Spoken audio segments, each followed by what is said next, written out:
cannabis is a sensitive topic all over the world.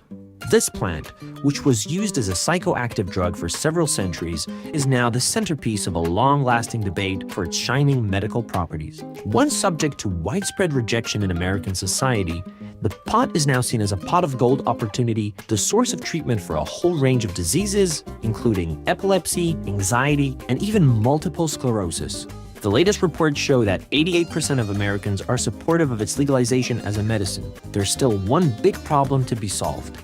Despite being a legal medicine in 38 states and Washington, D.C., cannabis merits are not yet fully recognized by the U.S. federal government.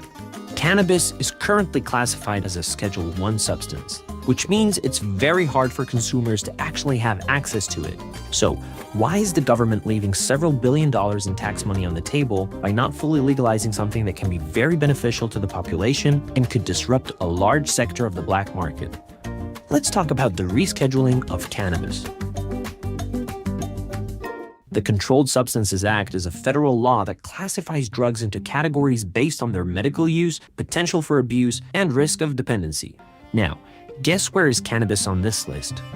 Yes, just alongside heroin in the Schedule I, the substances with high potential for abuse and no accepted medical use in the US, despite medical marijuana being legalized in over half of the country. At the end of the day, this means that cannabis is stuck in a regulatory limbo that distorts the markets, harming both consumers and the government while boosting the illicit market.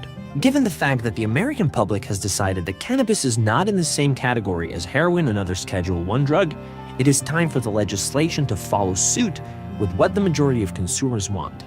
The constant hiking of prices and inaccessibility created by prohibition and inadequate restrictions is an old tale in US history.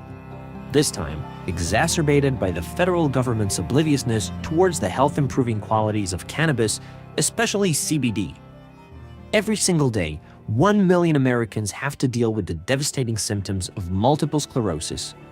According to researchers, 66% of those patients use cannabidiol products to improve mobility, fatigue, pain, inflammation, spasticity, and depression.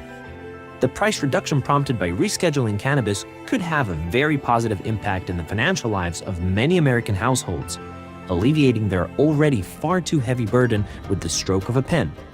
It's time to move cannabis out of the shadows of inconsistencies between state and federal policy, and finally into the hands of the consumers who would benefit from it the most.